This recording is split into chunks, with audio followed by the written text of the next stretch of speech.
everybody, welcome back and thanks for visiting Just the Best Parts. I'm SP and I'm back in the chair where I celebrate Star Wars culture and fandom with quick and thoughtful content. Today I'm breaking down the best 3 parts of Skeleton Crew Episode 6, Zero Friends Again. So hold on to your lightsabers, it's time to put the R in Star Wars.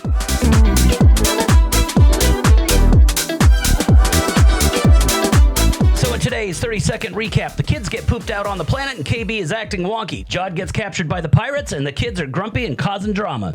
Drama? Jod talks his way out of an airlock with promises of treasure for the pirates, and on Lanupa, Fern struggles with Neel. Things heat up when KB's augmentations fail, forcing Wim to literally get inside her head. Then Fern and Neel come in clutch to save Wim and KB from the trash crabs. The kids reunite, it's all kumbaya, and with their ship in danger of being destroyed, the crew finally find their groove and make a harrowing escape once more. Okay, my pick for third best part of this episode, the action sequences and visual effects. First off, shout out to Phil Tippett, the OG visual effects guy from way back, for pulling off this incredible stop motion sequence. And I'm not talking about that clunky AT-AT stop motion from the Empire days. I mean stop motion after 44 years of evolution. It's on another level. I gotta say, I love how Lucasfilm has really listened to fans lately and leaned into the practical effects again. Don't get me wrong, CGI has its place in Star Wars, but there's just something about practical effects that feel real. Give me the old rubber masks and old school model ships any day. Now let's talk about the action. I think these writers are absolutely killing it with these set pieces that grab your attention, and the mobile trash compactor machine is the perfect example. I also loved how they tied its design to the trash crabs. Those crab-like legs gripping at the ship, it's like the machine is a crab. Have the crabs evolved to mimic it, or do they see it as some type of god? Either way, it's just such a cool detail, and it really shows how the writers are thinking about how natural and artificial worlds interact in this universe. And the action itself was top-notch. I liked how the tension kept building as the ship got eaten piece by piece, and then came that moment, when the ship detached from its outer hull. I swear my jaw just hit the floor. That was such a cool scene. And my second favorite part of this episode, it's definitely KB's story and performance. We finally got to spend some real time with her character and dive into what makes her tick.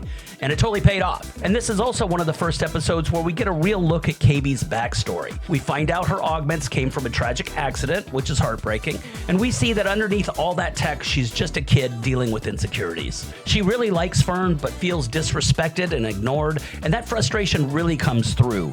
I think that the writing here was spot on. Writing kids is tricky. Go too simple and the adults won't connect. Go too preachy and the kids tune out. But this struck the perfect balance, tackling real issues kids face while still keeping that classic Star Wars morality spin. What really got me, though, was how tense these scenes were. There were real stakes. You could feel the pressure as KB's condition kept getting worse. It's like the whole cutting the wire of the bomb trope, but instead of a bomb, it's a kid's life on the line. That countdown element had me on the edge the whole time, and the writers absolutely nailed it. And the music really helped add to the tension here as well. And let's not forget the cool factor. Watching Wim frantically trying to fix KB by building a new fuse was awesome.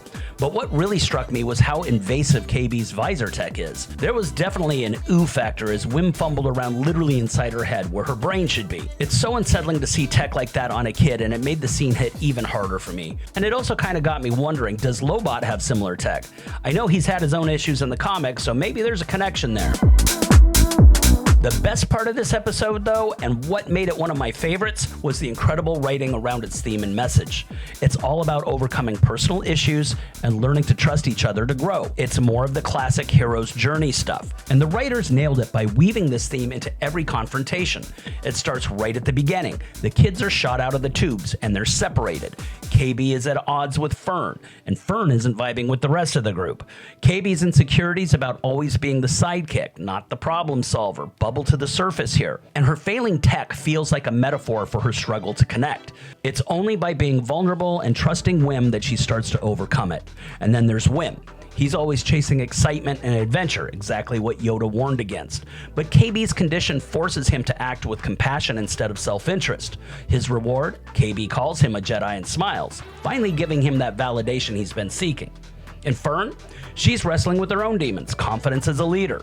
Her overbearing mother has left her constantly second-guessing herself, and that insecurity makes her come off as bossy. Her climb up the mountain is a perfect metaphor for tackling her fears, and that's where things start to click. Neel helps her realize not everyone operates the same way, and instead of barking orders, she finds a way for everyone to succeed together. This growth carries over when she helps guide the ship to rescue Wim and KB. The payoff is beautiful. The kids are thrown to the ground, but this time they're together, not separate like at the beginning of the episode. They hug, symbolizing their unity and growth.